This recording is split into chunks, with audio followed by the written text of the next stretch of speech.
Hello guys guys ഇപ്പം നമ്മുടെ ഈ 2025 ഫസ്റ്റ് ചക്ക പറിക്കലാട്ടോ ഗായ്സ്. അപ്പം നമ്മുടെ അമ്മച്ചി പ്ലാവിൽ നിന്നാണ് നമ്മൾ ചക്ക പറിക്കാൻ വേണ്ടി പോകുന്നത്. പിന്നെ നമ്മുടെ ചക്ക സീസണൊക്കെ വരാൻ പോകുമല്ലോ. അപ്പോൾ ഒരു ചക്ക നമുക്ക് പറിക്കാൻ പാകത്തിന് നല്ല മൂത്ത് നിൽപ്പുണ്ട്. പിന്നെ ഒരുപാട് ഇടിഞ്ചക്കകളൊക്കെ ഉണ്ടായി നിൽപ്പുണ്ട് കേട്ടോ. നമ്മുടെ ഈ അമ്മച്ചി പ്ലാവിനൊരു സ്പെഷ്യാലിറ്റി ഉണ്ട്. ഞാൻ ചോദിച്ചിട്ടുണ്ടെങ്കിൽ വരിക്ക കൂഴ ചക്കമരമാണ്. അപ്പോൾ വരിക്ക ചക്കയും കൂഴച്ചക്കപ്പഴവും നമ്മുടെ ഈ പ്ലാവിലുണ്ടാവും. അപ്പോൾ വളരെ സ്പെഷ്യാലിറ്റിയാണ്. അപ്പോൾ പണ്ട് മുതലേ ഉള്ള പ്ലാവാണ് കേട്ടോ. അപ്പോൾ നമ്മുടെ മുറ്റത്ത് തന്നെയാണ് നമ്മുടെ ഈ അമ്മച്ചി പ്ലാവ് നിൽക്കണത്. അപ്പം നോക്കുക ഈ ചക്ക നല്ല മൂത്ത് നിൽപ്പുണ്ട്. അപ്പോൾ കൊട്ടി നോക്കുമ്പോൾ നല്ല സൗണ്ട് വരുന്നുണ്ട് കാണുമ്പോൾ. പക്ഷേ എനിക്ക് പഴുത്ത പോലെ തോന്നുന്നുണ്ട്. അപ്പോൾ നമുക്ക് ഇങ്ങനെ അങ്ങ് വെട്ടിപ്പറിക്കാം അല്ലേ. അങ്ങനെ മമ്മ ഇത് വെട്ടി നിലത്തിട്ടിട്ടുണ്ട്. അപ്പോൾ ഇവൻ ഉരുണ്ട് ഇതേ പോകുന്നു കേട്ടോ. അപ്പോൾ അമ്മച്ചീൻ്റെ നേരെയാണ് ഉരുണ്ട് പോയിക്കൊണ്ടിരിക്കുന്നത്.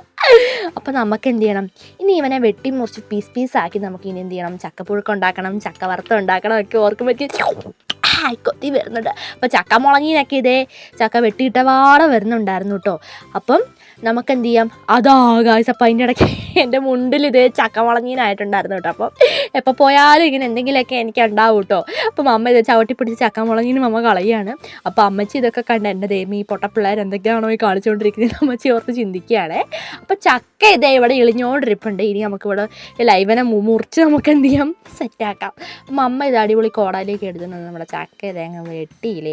അപ്പം ഞാൻ മുകളിലായിരുന്നു. അപ്പോഴേക്കും അമ്മ ചക്കക്കൊട്ടൊരു വെട്ട് കൊടുത്ത് കഴിഞ്ഞിട്ടുണ്ടായിരുന്നു. അപ്പോൾ ഞാൻ ഓടി വന്നപ്പോഴേക്കും വേഗം ഞാൻ ക്യാമറ ഓണാക്കി വന്നിട്ടുണ്ടായിരുന്നു കേട്ടോ. അങ്ങനെ ഇത് അമ്മ ചക്ക വെട്ടി മുറിച്ചിട്ടുണ്ട് കേട്ടോ. അപ്പോൾ കാണുമ്പോൾ തന്നെ നമുക്ക് മനസ്സിലാകും നമ്മൾ ചക്ക നല്ല മൂത്ത ചക്കയാണ് ഗൈസ്. അപ്പോൾ നല്ല അടിപൊളി നല്ല പൊടിപ്പൊടിപ്പിടാന്നിരിക്കുന്ന നല്ല മൂത്ത ചക്കയാണ് കേട്ടോ. അപ്പോൾ ഇതിൻ്റെ ചക്കപ്പുഴുക്കെന്ന് ഓർക്കുമ്പോൾ എനിക്ക് കൊതി വേണം. അപ്പോൾ നല്ല ചക്കപ്പുഴുക്കും നല്ല ചിക്കൻ കറിയോ അല്ലെ ബീഫ് വരട്ടിയതോ അല്ലെ പന്നിക്കറിയോ ഒക്കെ സത്യം പറഞ്ഞാൽ നമ്മുടെ കപ്പയും ചിക്കൻ എന്ന് പറയുമെങ്കിലും നമ്മുടെ ചക്കയും പന്നിക്കറിയുമാണ് ഏറ്റവും ടേസ്റ്റ് എന്ന് പറഞ്ഞിട്ടുണ്ടെങ്കിൽ കേട്ടോ. അങ്ങനെ മമ്മ ഇതേ ചക്ക ഒരുക്കാൻ വേണ്ടി തുടങ്ങിയിട്ടുണ്ട്. അപ്പം മമ്മ ഇടുന്ന ചക്കകൾ ഞാൻ ആദ്യം എടുത്തുകൊണ്ട് പോകണം. അപ്പോൾ ചക്കപ്പഴമാണേലും പച്ചച്ചക്കയാണേലും നമ്മൾ ഫസ്റ്റ് നമ്മൾ ഇടുന്നതെല്ലാം എടുക്കാൻ വേണ്ടിയിട്ട് എല്ലാവരും ഇങ്ങനെ നോക്കിയിരിക്കുമല്ലേ. അപ്പോൾ നമ്മുടെ പൈങ്കിളി കിടന്നുറങ്ങുവാണ്. അപ്പോൾ അങ്ങനെ എഴുന്നേറ്റായിരുന്നെങ്കിൽ ഈ ചക്കയൊന്നും കിട്ടില്ല. കാരണം പങ്കന് ഭയങ്കര ഫേവറേറ്റാണ് ചക്ക എന്ന് പറയുന്നത്. അപ്പോൾ ഞാൻ വേഗം ഫസ്റ്റ് ചക്ക എടുത്ത് ഇരുന്നിട്ടുണ്ട്. അപ്പോൾ ബാക്കിൽ കൂടി നമ്മുടെ കുട്ടിമണി കൂട്ടിലിരുന്ന് ഒളിഞ്ഞു നോക്കുന്നുണ്ട്. അപ്പം ഞാൻ വേഗം ചക്ക മൊത്തം കാലിയാക്കട്ടെ കേട്ടോ ഗായ്സ്. അപ്പം